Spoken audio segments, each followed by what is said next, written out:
तीन तिगाड़ा काम बिगाड़ा। तीन बहुओं के रवैये से सासू माँ बहुत परेशान थी। दरअसल बात ये थी कि तीनों बहुओं में किसी बात को लेकर अनबन हो गई थी। तब से ही तीनों एक दूसरे से मुंह फुलाए रहती थी। ना कोई सीधे मुंह किसी से बात करती, ना किसी का कहना मानती। पड़ोसी भी इस बात को जानते थे और जाने कैसे कैसे बातें भी करते। इसीलिए सासू माँ ने तीनों बहुओं को तुरंत अपने कमरे में बुलाया। मैं कई दिनों से देख रही हूँ, तुम तीनों अलग अलग सारे काम कर रही हो। ये सब नहीं चलेगा, तीनों को मिलकर ही काम करना पड़ेगा।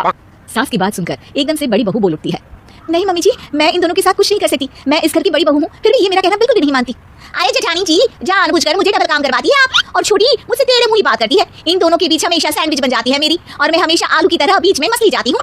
मम्मी जी, इन दोनों को लगता है कि मैं छोटी हूँ तो इनके पैरों तले दब जाऊंगी, लेकिन नहीं, मेरा भी उतना ही अधिकार है जितना इन दोनों का है। बड़ी आई दोनों मेरी चुगली करने के लिए, मुझे क्या कम समझ रखा है।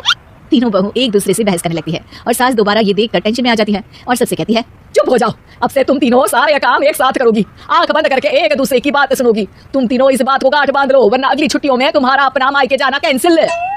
सास की बातें सुनकर डर के मारे तीनों हामी भर देती हैं। जी मम्मी जी, मैं समझ गई। हाँ मम्मी जी, जैसा आप कहें, आप जो कहेंगे मैं वही करूंगी।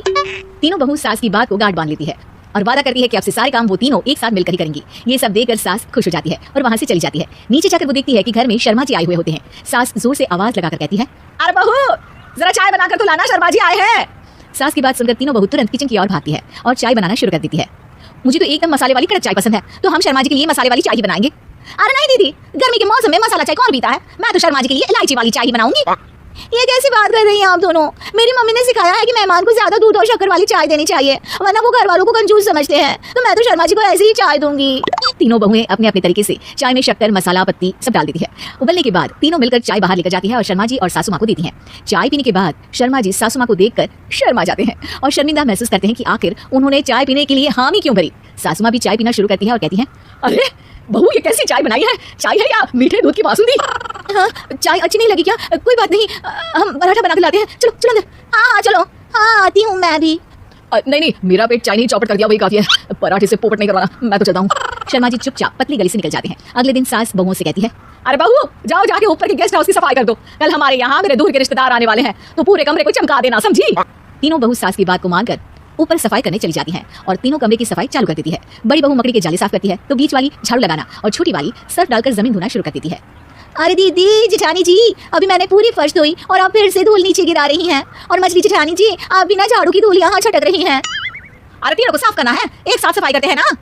अरे वही तो, हम साथ साथ हैं, घर साफ साफ है। तीनों बहू ऐसे ही काम में उलझ जाती है और 2 घंटे तक एक ही कमरे की सफाई करती रहती है। बहुत देर से अपनी बहुओं को ना देखने के कारण सास ऊपर कमरे में उन्हें देखने जाती है, लेकिन कमरे में घुसती ही वो गीली फर्श पर फिसलने के कारण नीचे गिर जाती है। ओए मोरी मैया, हड्डी मरोड़ के रख दी। आए मेरी तो कमर ही टूट गई रे। तीनों बहुएं सास को उठाती हैं और बिस्तर पर सुला देती है। अरे मेरे हाथ पैर दर्द कर रहे हैं, दबा दो, आराम मिलेगा। हाँ जी माँ जी। अरे जी माँ जी, जी माँ जी। और तीनों बहुएं एक साथ सास के हाथ को दबाना शुरू कर देती है। माँ की तो चीख ही निकल जाती है और नतीजा ये होता है कि सास के बचे हुए शरीर में भी दर्द उठ जाता है। हाय राम, ये क्या कर दिया तुम तीनों ने? अरे मेरी तो किस्मत ही फूटी है कि तुम जैसी बहुएं मुझे मिली। हे भगवान, पूरे शरीर में दर्द बढ़ गया है। अब तो पता नहीं कि चल भी पाऊंगी या नहीं। माफ करो, मुझे गलती हो गई मुझसे कि तुम तीनों को एक साथ काम करने के लिए बोला। सोचा था तीनों मिलकर अच्छे से काम करेगी, लेकिन बड़े बुजुर्ग सही कहते थे कि 3 तिगाड़ा काम बिगाड़ा। तुम लोगों ने ये बात ना आज साबित करके दिखा दी। तुम तीनों को तो समझाना, यानी मानो भैंस के आगे भी बजाना है। तुम्हें अकेले अकेले काम करना है ना, तो अब से तुम अकेले ही अपना अपना काम करो। तीनों बहुएं वहां से जाने लगती है। अरे कहाँ जा रही हो? आप ही ने तो कहा कि अपना अपना काम करो, तो मुझे मुल्तानी मिट्टी लगानी है। अरे मुझे अभी तो नेल पॉलिश लगानी है, मुझे ना मेहंदी लगानी है। सास अपना सर पीट लेती है और कहती है, अरे मुझे भी लगाना है कुछ। क्या माँ जी, क्या माँ जी, क्या माँ जी? तुम्हारे घर वालों को फोन तुम्हारी हरकतें बताने के लिए।